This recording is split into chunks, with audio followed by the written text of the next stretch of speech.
Your chance. Society's child. The story of it. The story of it. Black boy meets white girl. White girl chickens out. Yeah. You know, it's funny. I did not, and I do not on some level to this day, I did not then understand the conflagration that was ignited because of that song. Because to me, I had written it. I was living in East Orange, New Jersey. It was an all-black area. I saw a black and white couple on the bus going to school one day, and they were in love and oblivious. They must have been 15, 16. I was 14. And they were oblivious to the glares of everyone around them. But I watched as all the parents on the bus, black and white, glared at them. And I remember thinking that it probably wouldn't last. She wouldn't be able to take it. I don't know why I assumed the boy would be stronger, but I just did. And so that was the song. And when I sang it at the producer's office, Shadow Morton, it was one of, I think, 12 songs I had written. And Shadow picked that one. So it didn't have much to do with me. He did give me the choice during the session of changing one line. And he promised that if I would change it, I could have a #1 record. That was back in the good old days when the mafia ran the music business, and you could make a promise like that and keep it. A kinder, gentler era. And he said, if you just change the word black as night to anything but, you know, shining bright as night, shining beautiful as night, shining like the moon, shining anything but black. And there was a fellow standing there that we both knew named Joseph Solomon, and he said to my 14 or 15-year-old self, if you whore now, you whore forever. Yeah. And I thought, you know, but then again, at 15, what have you got to lose? I mean, really, I had no clue of the consequences, none at all. And when people started sending hate mail, and people started spitting in my food, and people started buying tickets to shows so they could boo me off the stage, when all that started happening, it really, it's very naive, but it came as a complete surprise to me. It's a funny way to start a career because you really do get taught harshly that songs have huge power, that 3.5 minutes can upset people enough that they'll come to a show and spend hundreds of dollars just so that they can scream at you. You know, that's quite, it's like the marriage people, you know, I mean, don't those people have anything better to do than stand outside City Hall like that? You know, it's pretty bizarre. And yet, they're always out there. Sorry, I digress. More about me. You know, those of us who were in the era of Society's Child knows what a potent protest song it was. But if you think about it structurally, and if I could have afforded a few more seconds of Leonard Bernstein talking about the piece, it was interesting because if you think about 1966, this song was written, the folk music was acoustic. The Society's Child was not acoustic, and Janis, his producer, was Shadow Morton. And he was doing the Shangri-Las. Remember the Shangri-Las? Do around, Right. Leader of the pack. Oh, the Leader of the Pack. Leader of the pack. So the girl groups with the big hair and the, you know, and the 14-year-old walks in to Shadow Morton, and she plays her guitar with these things. And let us talk about that encounter with Shadow. I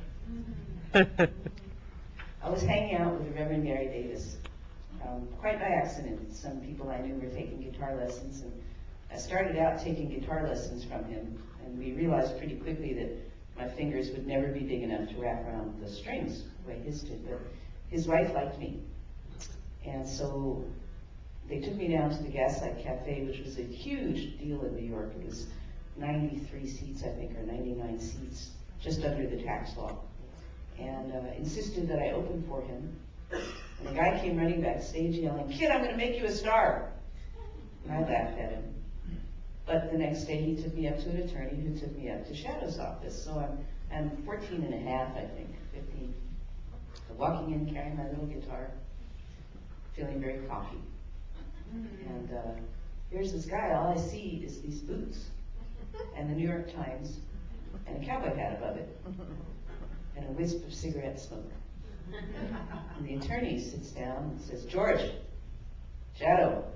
There's this grunt. And he goes, "You got to hear this girl. And Shadow says, leaving the music business. Say, motions to me to play. Pull out my guitar, I play a song. Nothing. The New York Times doesn't move. The boots don't tap. The cigarette smoke continues. I play another song. Nothing. Except the cigarette is now out. I get really annoyed. So I put my guitar back in the case, and I pull a cigarette lighter out of my pocket, and I light the edge of the New York Times.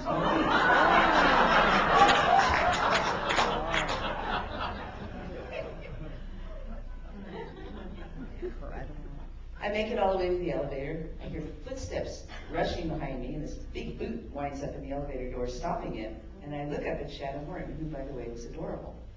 And I look up, and I'm glaring, and he says, kid, stop. And I say something brilliant like, why? And he says, stop. Let me hear some more songs. And I say, you're really rude. No. And then I look at him and I say, why should I stop for you? And he says something like, because I'm a fool, and you should always give fools a second chance. Oh my God, I lost my heart. So we wound up in the studio, and you know, I'm sure that Shadow knew exactly what he was doing. I'm sure he knew exactly what would happen. He's a very bright fellow. I asked him 2 or 3 years ago when we had lunch, I said, how is it that you took me, a 15-year-old, into the studio with 7 of the cream of the crop musicians in New York, and left me just on my own to do whatever I wanted? Now, I'm not sure if, because he drank a lot at the time, that may have been part of it. But according to him, it was, as he said, because I knew. I don't know. He did know something, because it was a great record. And to this day, when I hear it, I'm amazed. And that opened. Oh, well, yeah, the opening was an accident. He asked me, did I want to rent anything? No, it wasn't an accident. It was her 14-year-old pissy self. When he said, so how should we open this thing? And of course, she had never played a harpsichord. And so she said, well, let's get a harpsichord. Because she had to go learn how to play the damn thing, and the next week to go into the recording studio. Is that the story? He asked me, did I want to rent anything? I didn't know you could do that, rent instruments. So I said, without thinking, a harpsichord, because I thought, well, I'll never get a chance to play one. And he said, what do you need it for? And I said, well, the introduction.